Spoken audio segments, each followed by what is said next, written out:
Life can feel empty even when nothing is wrong. And when that happens, the first instinct is usually the same: to change something, to add something, to optimize something. We assume that emptiness means something is broken, that we missed a step, that we need to fix ourselves. But emptiness rarely needs fixing. Much more often, it needs to be heard.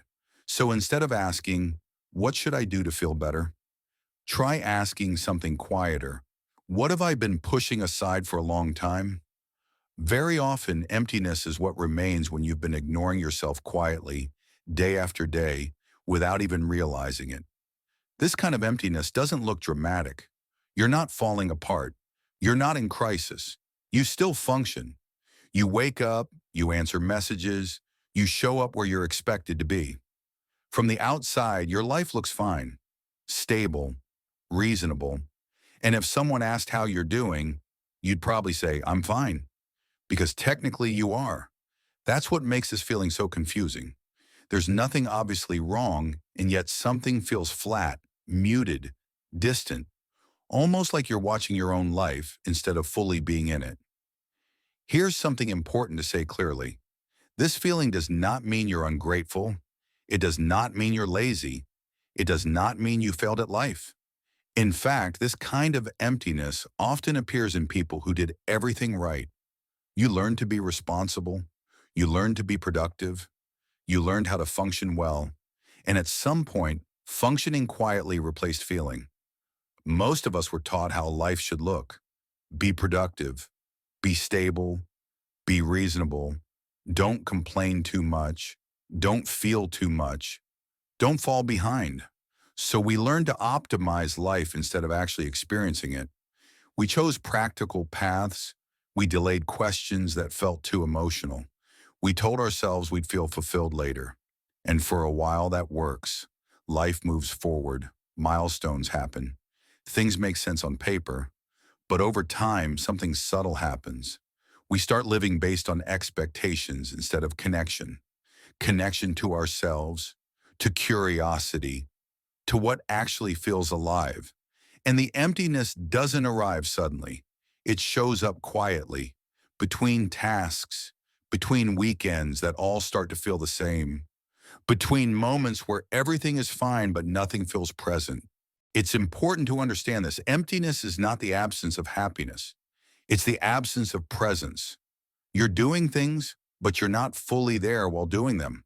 Your emotions didn't disappear. Your depth didn't disappear. You just stopped listening to the quiet signals. So what actually helps when life feels empty?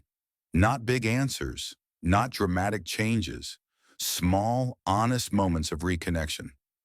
Let's start with something very simple. Once a day, just for 1 minute, pause and ask yourself, what am I feeling right now before I explain it? Not what you think you should feel, not what makes sense, just what's there. Tired, bored, restless, blank. You don't need to analyze it. You don't need to change it. Just notice it. Emptiness often softens when it's acknowledged instead of ignored. Another gentle place to look is your energy.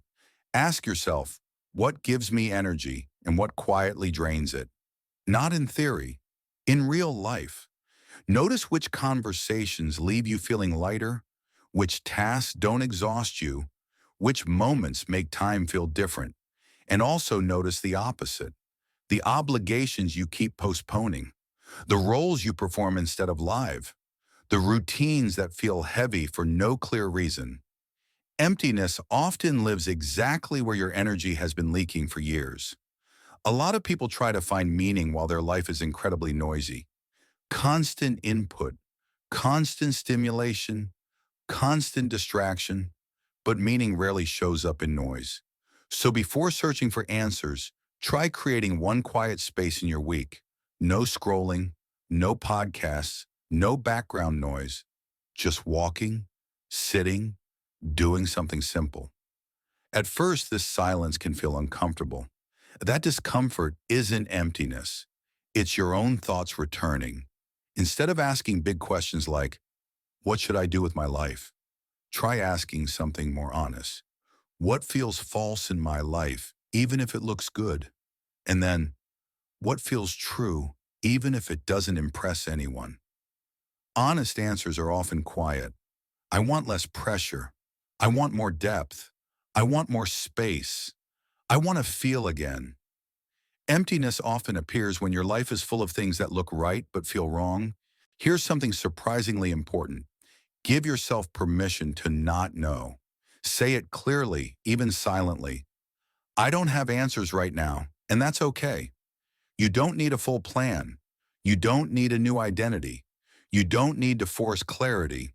Clarity doesn't come from pressure. It comes from patience. You don't need to change your whole life. You only need one true step. Not perfect, not dramatic, just slightly more honest than what you're doing now.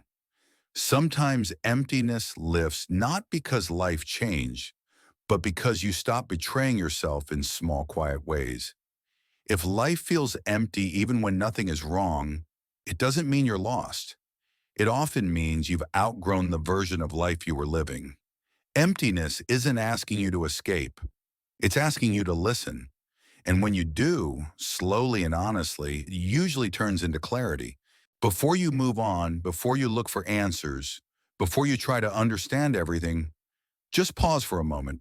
Notice where you are. Notice how this feels in your body. Notice that you stayed until the end.